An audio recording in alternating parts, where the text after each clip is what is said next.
It's hard to believe that when I am with you, that there can be anything as still,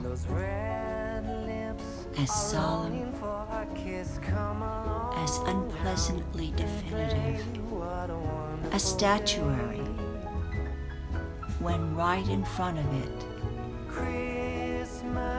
in the warm New York 4 o'clock light, we are drifting back and forth between each other, like a tree breathing through its spectacles. And the portraits show seem to have no faces at all in it, just paint. You suddenly wonder why in the world anyone did them. I would rather look at you than all the portraits in the world. Having fun in the snow.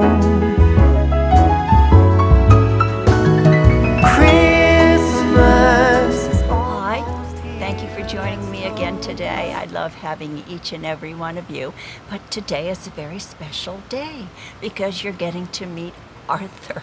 Now, Arthur is celebrating a wonderful thing this year. Last year we thought it was spectacular, but this is Arthur's 91st year on this earth. Is that amazing? Arthur? Yes? Did you ever think you'd be celebrating your 90th? Forget about it, really. I look back, all my friends have passed away in their 80s or 70s, and I'm the only one around, it's mind-boggling. But here I am at 91, and I feel good. I have a wonderful wife. She treats me well, and that's why I'm living longer. Did you ever think when you were young that you would wind up to live to be in your 90s? No, not at all. In my wildest dream, it would never come into it. It's ridiculous. Who lives to 90, 91? Well, you do, Well, obviously. I guess so. But when you look back on your life, have you achieved what you wanted to achieve? Or do you feel like you had missed dreams, maybe? Well, everybody has missed dreams, and you achieve certain areas that you excel in, and others you fall flat. And unfortunately, I made a number of mistakes. We all do. And I would say the mistakes were really big that I made. I think your biggest mistake was when you were discovered. Arthur was a young boy, was a street peddler. He was very poor, grew up in the Bronx, and he was on the street selling sunglasses, just hawking sunglasses. And one day a man came by him and said, I'd like to see you again, and he gave him his card. Who was that guy? It was a producer, a Broadway producer. I don't want to mention his name, he's passed away. Joe Pasternak. And Hungarian type of guy, very nice. And I used to get a lot of people giving me a lot of cards. I remember he had an orange crate, and I had a beat-up suitcase. I put it right on top of the suitcase, and here you are, ladies and gentlemen, Army Air Force sunglasses. Did you go to his office? I went to his office, and anyway, I went to see him again, and he got very excited when I turned it down. He says, he started banging on the desk. He says, people will give their eyeballs to have the opportunity that you have in front of you. And he says, I can't see you turning it down. But one of my mistakes, I did. I could have probably been a Hollywood actor or a stage actor. When I think back about it, I probably had the talent. I think you would have. You would if you were like the type that they liked at that time. Right. Well, talking about that, why is it? I know you were a bachelor for 57 years. You didn't get married till you were 57. You were, running around town. What on earth made you decide to get married finally at 57 when you were a free spirit all of those years? I think it's temporary insanity. Yeah, temporary insanity. When I look back at it, I took a tremendous step. I was a freewheeling spirit. I'd do anything I wanted to do, and I went to a lot of parties and gatherings, and I had a few girlfriends, and life was easy and so forth. And when I told somebody I was thinking of marrying this woman that had 3 young kids, and the man went berserk. Are you crazy? He says, "Are you crazy? Don't do it. You're crazy and all." But I had a beautiful, wonderful woman, and smart, intelligent. And I felt I didn't have any children, and I felt that, why not get married? But at that time, I was doing shows. I was producing shows. I produced the Money Show, and I produced shows, in financial arenas and so forth.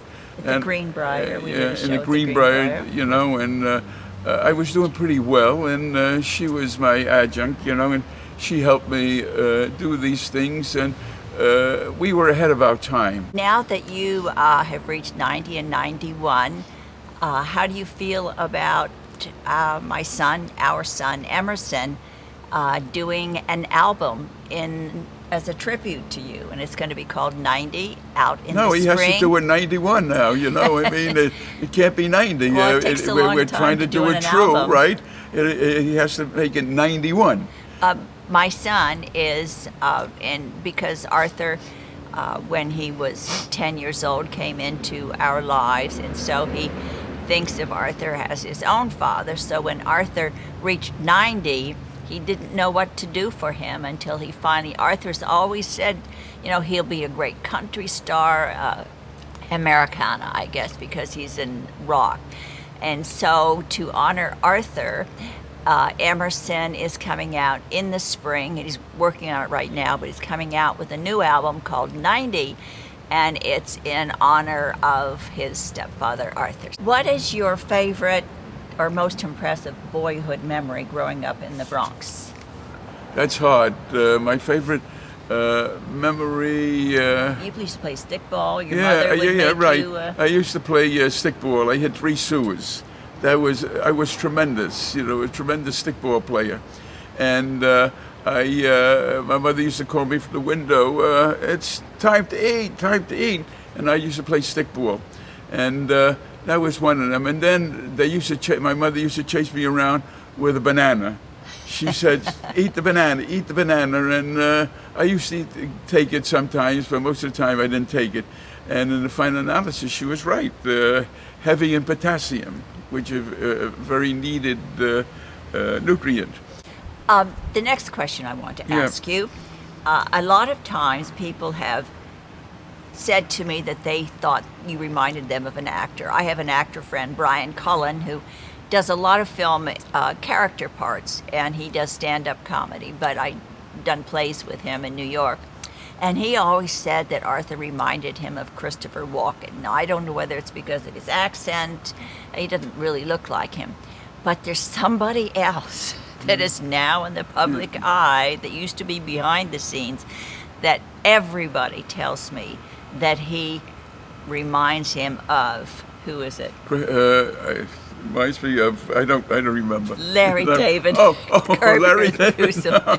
Larry David.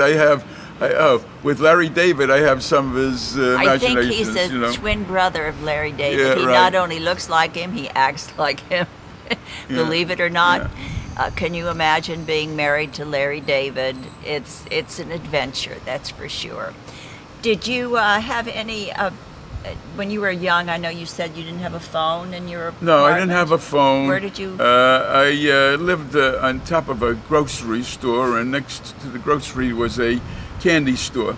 And they had a phone in there, and anytime that I got a phone call or something like that, somebody come by the window, he says, Whitey, you got a phone call. And I rushed downstairs, I go through the candy store, go to the booth. And sure enough, the call, I was speaking on the call. I mean, it was really something. Well, do you know what? Considering your beginnings, Arthur, I think you've done very well for yourself. I don't know. You retired when you were 50, and who does that? We still have a wonderful lifestyle. I am very grateful that I met Arthur because we're like a deadly duo. I'm so quiet and laid back, and he is energetic, and volatile, such a well-rounded fellow. But anyway, now you've met a real person who's 91. He has all of his faculties. He walks the dogs. He doesn't have any arthritis, and gets a little tired. Yeah, right. No, once in a I don't while. take any medication, Yeah. and I don't eat any chicken. Because or I meat. made him a vegetarian. Yeah, meat, because Saved there's his no, life. no question about it. So the delis are not getting Oh, any I of used to Arthur's love the business. delis. The big corned beef sandwiches. I used to they're love that. gone. They're a thing of the past. I eat a little fish. We eat a little fish. Yeah, we eat fish. That's good. Eat fish. She We're loves salmon. pescatarians. And I eat dairy, which is good. But I know. something that runs for me is I don't take any medication. At 91, the way I am at this particular juncture in my life, I'll probably live to 92. So I heard him talking to somebody the other day, and he said he was going to live to be 100. And I thought, oh my gosh, how can I take it? Yeah. Anyway, all right, that's about all the time that we have now. But I just wanted you to meet the other half. I'd like to come back for another one. I have another one. Oh my gosh! Because this was what this have I was, started? No, this would like it. Phase 2. It Yeah. may be in the future. So send in your comments. Okay, happy birthday. Yes, thank Arthur. you. Yeah.